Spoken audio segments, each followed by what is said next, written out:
हे दोस्तों नमस्कार। मैं आर्यन जायसवाल आप सबका बहुत बहुत स्वागत करता हूं अपने यूट्यूब चैनल डियर गुरुजी पर। तो दोस्तों आज आप सबके लिए मैं लेकर आया हूं जीके और जीएस का टेस्ट, और ये आपके सभी तरह के एग्जाम्स में बहुत ज़्यादा फायदा करेगा। स्पेशली यूपी ट्रिपल एससी, मंडी परिसर, इलाहाबाद हाई कोर्ट या एसएससी सीजीएल की आप तैयारी कर रहे हैं तो आपको ये जो क्वेश्चंस हैं बहुत ज़्यादा फायदा करने वाले हैं।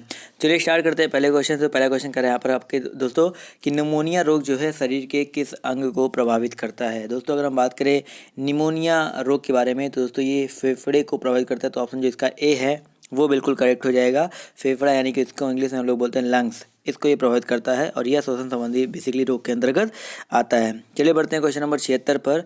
दोस्तों कह रहा है कि मानव रक्त में प्लाज्मा की लगभग कितनी मात्रा होती है। तो मानव रक्त में जो प्लाज्मा होती है उसकी लगभग 55 से 60% की मात्रा होती है। तो यहाँ पर ऑप्शन जो बी है ये बिल्कुल करेक्ट हो जाएगा।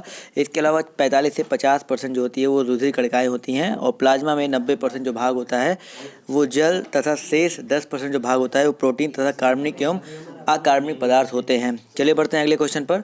तो क्वेश्चन नंबर आपका 77 कह रहा है दोस्तों आपका यहाँ पर, भारत में राष्ट्रपति अपना कार्यकाल पूरा होने के पहले अपना त्यागपत्र किसको सौंपते हैं। तो यहाँ पर अगर हम बात करें भारत में जो राष्ट्रपति होता है अपना कार्यकाल पूरा होने के पहले जो अपना राष्ट्र त्यागपत्र है वो उपराष्ट्रपति को सौंपता है। तो यहाँ पर ऑप्शन जो बी है ये बिल्कुल करेक्ट हो जाएगा।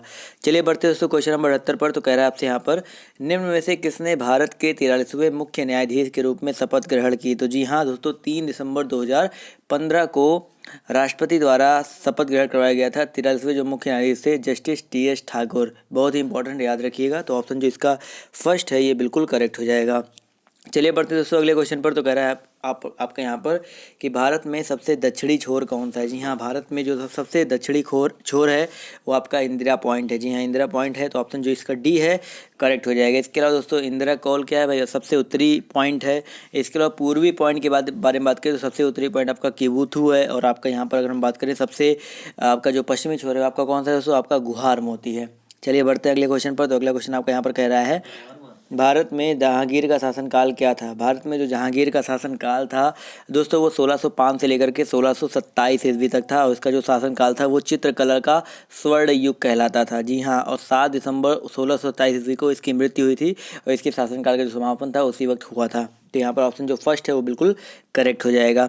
चलिए बढ़ते हैं अगले क्वेश्चन पर। तो अगला क्वेश्चन कह रहे हैं यहाँ पर, आधुनिक हिंदी साहित्य का पिता किसे माना जाता है। आधुनिक हिंदी साहित्य का जो पिता है वो किसे माना जाता है। तो यहाँ पर जो भारतेंदु हरिश्चंद्र है वो ऑप्शन बिल्कुल करेक्ट हो जाएगा। तो हिंदी काल का जो विभाजन हुआ था उसके कारण आधुनिक हिंदी साहित्य का जो पिता है वो भारतेंदु हरिश्चंद्र को माना जाता है, और ये जो हैं आधुनिक हिंदी के पहले रचनाकार थे। तो यहाँ पर ऑप्शन जो बी है करेक्ट हो जाएगा। चलिए बढ़ते हैं दोस्तों क्वेश्चन नंबर 82 पर। तो कह रहा है आपसे यहाँ पर, स्वतंत्र भारत के प्रथम भारतीय और अंतिम गवर्नर जनरल कौन थे। तो दोस्तों स्वतंत्र भारत के पहले भारतीय और अंतिम जो गवर्नर जनरल थे वो चक्रवर्ती राजगोपालाचारी जी थे। तो यहाँ पर ऑप्शन जो ए है वो करेक्ट हो जाएगा। ये 1948 में बने थे, याद रखिएगा। चलिए बढ़ते हैं दोस्तों क्वेश्चन नंबर 83 पर। तो बहुत ही इंपॉर्टेंट क्वेश्चन कह रहा है कि उत्तर प्रदेश से संबंधित है, और आपका इलाहाबाद हाई कोर्ट हो या यूपी ट्रिपल एससी हो या यूपी की कोई भी वैकेंसी हो वहाँ पर बहुत ज़्यादा फायदा करने वाला है। कह रहा है आपसे, उत्तर प्रदेश का प्रमुख लोकगीत है। तो दोस्तों उत्तर प्रदेश का जो यहाँ पे देखा जाए जो प्रमुख लोकगीत है वो आपका बिरहा है। जी हाँ ऑप्शन जो बी है करेक्ट हो जाएगा। इसके अलावा उत्तर प्रदेश में लोकगीतों की बहुत बड़ी परंपरा रही है। यहाँ पर कजरी, बिरहा, नटका, चौलर, झूमर, बसंती, ढिंडिया, सोहनी, कराही, बहुत सारी ऐसे लोकगीत है जो कि गाए जाते हैं। तो यहाँ पर याद रखिएगा। तो ऑप्शन जो डी है वो करेक्ट हो जाएगा। इसके अलावा टप्पा बहुत बार आपके पेपर में पूछा गया। जो टप्पा है दोस्तों वो पंजाबी राज का एक क्लासिकल गीत है, समझ गए। चलिए बढ़ते हैं अगले क्वेश्चन पर। तो अगला क्वेश्चन आपका कह रहा है यहाँ पर, रेगिस्तान का जहाज किस जानवर कहा जाता है। देखिए बहुत ही आसान क्वेश्चन है। ये सब क्वेश्चन होते हैं कि आप लोग देखो और टिक करके चले जाओ। तो रेगिस्तान का जो जहाज है आपको ऊँट को कहा जाता है। तो ऑप्शन जिसका बी है वो बिल्कुल करेक्ट हो जाएगा, क्योंकि ऊँट जो होते हैं ना उनके जो पैर होते हैं वो क्या होते हैं, गद्दीदार होते हैं। इसी वजह से यहाँ पर ऑप्शन जो बी है करेक्ट हो जाएगा। और गद्दीदार होने के कारण क्या होता है, बालू में उनके जो पैर होते हैं वो धंसते नहीं हैं। चलिए बढ़ते हैं अगले क्वेश्चन पर। तो अगला क्वेश्चन कह रहा है आपका यहाँ पर, हमारे प्लेनेट यानी कि जो हमारा प्लेनेट है क्या है, पृथ्वी है, उसके लिए ऊर्जा का जो प्रमुख स्रोत है वो क्या है। तो दोस्तों हमारे प्लेनेट के लिए जो ऊर्जा का प्रमुख स्रोत है वो सन यानी कि सूर्य है। सूर्य ही सबसे बड़ा ऊर्जा का स्रोत माना जाता है पृथ्वी के लिए। तो ऑप्शन जो इसका ए है वो बिल्कुल करेक्ट हो जाएगा। चलिए बढ़ते हैं दोस्तों अगले क्वेश्चन पर। तो अगला क्वेश्चन आपका यहाँ पर क्वेश्चन नंबर 86 कह रहा है मानवाधिकार दिवस कब मनाया जाता है। तो जो संयुक्त राष्ट्र मानवाधिकार परिषद है उसका गठन जून 2006 में किया गया था और इसका जो मुख्यालय है वो आपका जेनेवा में है। और इसका जो गठन है बेसिकली अगर देखा जाए तो अंतर्राष्ट्रीय मानवाधिकार दिवस वो 10 दिसंबर को मनाया जाता है। तो इसलिए यहाँ पर ऑप्शन जो इसका ए है वो करेक्ट रहेगा। इसके अलावा विश्व दृष्टि दिवस जो है वो आपका 10 अक्टूबर को मनाया जाता है। ये चीज़ भी याद रखिएगा, बहुत ज़्यादा पेपर में पूछा जाता है। तो 10 अक्टूबर को आपका क्या मनाया जाता है, विश्व दृष्टि दिवस मनाया जाता है। चलिए बढ़ते हैं अगले क्वेश्चन पर। तो कह रहा है आपसे यहाँ पर राष्ट्रीय मतदाता दिवस मनाया जाता है। तो दोस्तों राष्ट्रीय मतदाता दिवस आपका जो है वो कब मनाया जाता है। राष्ट्रीय मतदाता दिवस आपका 25 जनवरी को मनाया जाता है भारतवर्ष में।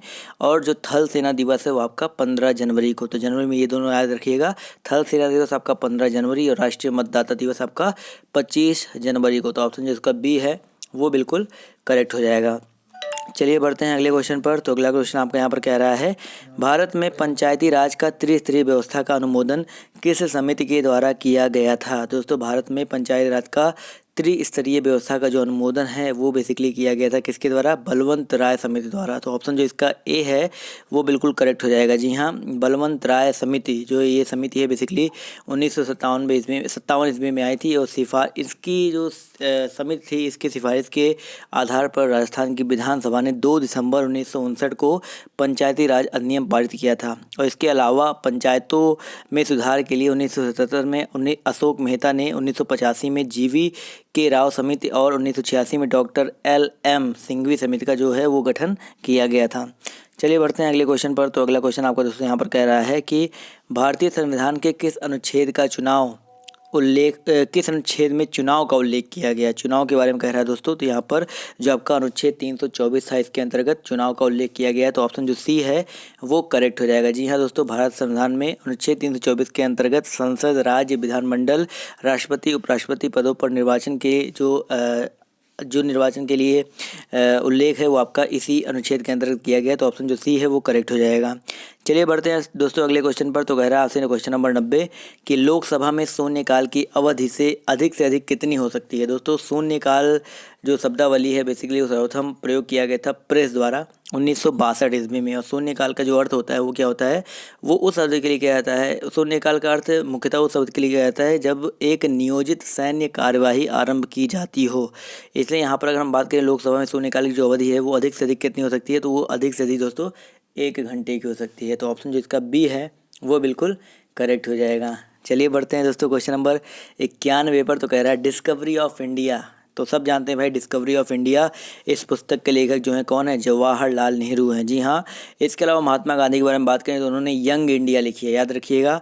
और केसरी गीत यानी केसरी या गीत रहस्य जो है वो आपका बाल गंगाधर तिलक ने लिखा है। और सुभाष चंद्र बोस जी ने इंडियन स्ट्रगल लिखा है। तो ये चारों जो लेखक हैं इनके बारे में याद रखिएगा, पेपर में बहुत सारे क्वेश्चन इनसे रिलेटेड पूछे जाते हैं। चलिए बढ़ते हैं दोस्तों क्वेश्चन नंबर 92 पर, जो कि बहुत ही आसान है कि चिल्का झील कहाँ पर अवस्थित है। दोस्तों चिल्का झील जो है वो आपके ओडिशा राज्य में महानदी के मुहाने पर स्थित खारे की पानी की एक लैगून झील है। तो यहाँ पर ऑप्शन जो सी है ये बिल्कुल करेक्ट हो जाएगा। उड़ीसा जो तट है उसको भौगोलिक दृष्टि से उत्तर सरकार तट भी कहा जाता है। और पुलकित झील की अगर हम बात करें तो पुलकित झील जो है आपका आंध्र प्रदेश में। और अगर हम बात करें केरल में जो सबसे फेमस झील है वो वेम्बनाड झील है। और जो चपनाला झील है वो आपका असम में अवस्थित है। चलिए बढ़ते हैं दोस्तों अगले क्वेश्चन पर। तो कह रहा है माई कंट्री माई लाइफ, ये किसकी बायोग्राफी यानी कि ऑटोबायोग्राफी है, आत्मकथा है। तो माई कंट्री माई लाइफ ये लाल कृष्ण आडवाणी की एक आत्मकथा है। तो ऑप्शन जो इसका सी है वो बिल्कुल करेक्ट हो जाएगा। जी हाँ, और यहाँ पर अगर बात करें डॉक्टर राम मनोहर लोहिया के बारे में कभी भी पूछा जाता है। डॉक्टर राम मनोहर लोहिया की एक आत्मकथा थी कि उनका नाम था guilty man of India's partition. जी हाँ, guilty man of India's partition ये डॉक्टर राम मनोहर लोहिया जी की एक आत्मकथा थी, इसलिए इसको याद रखिएगा। चलिए बढ़ते हैं दोस्तों अगले क्वेश्चन पर। तो कह रहा है आपसे यहाँ पर ऐतिहासिक विक्टोरिया पार्क, जिसे अब जंग आज़ादी पार्क का नाम दिया गया है, ये कहाँ पर स्थित है। दोस्तों ऐतिहासिक विक्टोरिया पार्क जिसको अब हम लोग जंग आज़ादी पार्क के नाम से जानते हैं, ये बेसिकली मेरठ में स्थित है, जो कि आपको उत्तर प्रदेश में पड़ता है। तो यहाँ पर ऑप्शन जो डी है मेरठ, ये बिल्कुल करेक्ट हो जाएगा। चलिए बढ़ते हैं दोस्तों अगले क्वेश्चन पर। तो कह रहा है आपसे यहाँ पर, दो कांच के गिलास एक दूसरे से एक के अंदर दूसरा चिपक जाते हैं, उनको कैसे अलग किया जा सकता है। इनको अलग करने के लिए दोस्तों क्या करना है कि बाहरी वाले गिलास में हम लोग गर्म पानी डाल देंगे तो ये आपका जो है वो अलग हो जाएगा। तो यहाँ पर ऑप्शन जो सी है ये बिल्कुल करेक्ट हो जाएगा। चलिए बढ़ते हैं अगले क्वेश्चन पर। तो आपका कह रहा है यहाँ पर, वह नदी कौन सी है जिसका उद्गम भारत में नहीं है। वह नदी कौन सी है जिसका उद्गम भारत में नहीं है। तो यहाँ पर अगर हम बात करें तो जो सतलज नदी है इसका जो उद्गम है ये बेसिकली भारत में नहीं है। दक्षिण पश्चिम तिब्बत में समुद्र तल से 4600 मीटर की ऊंचाई पर मानसरोवर के निकट से राक्षस ताल से है। तो यहाँ पर ऑप्शन जो सी है वो करेक्ट हो जाएगा। समझ गए दोस्तों। चलिए बढ़ते हैं अगले क्वेश्चन पर। तो अगला क्वेश्चन आपका कह रहा है यहाँ पर, हाल ही में देश के पहले खादी मॉल की स्थापना किए जाने की घोषणा किस राज्य के द्वारा की गई। तो बहुत ही इंपॉर्टेंट है, बेसिकली आपका करंट अफेयर का क्वेश्चन है। तो जुलाई 2018 में पहले खादी मॉल की जो स्थापना है वो झारखंड जो राज्य है, जो कि पहले बिहार में था अब अलग हो गया, तो झारखंड राज्य में किया जाने की घोषणा की गई थी। तो ऑप्शन जो इसका सी है ये करेक्ट हो जाएगा दोस्तों। यह जो खादी माल है वो बेसिकली हैवी इंजीनियरिंग निगम के परिसर में स्थापित किया जाएगा।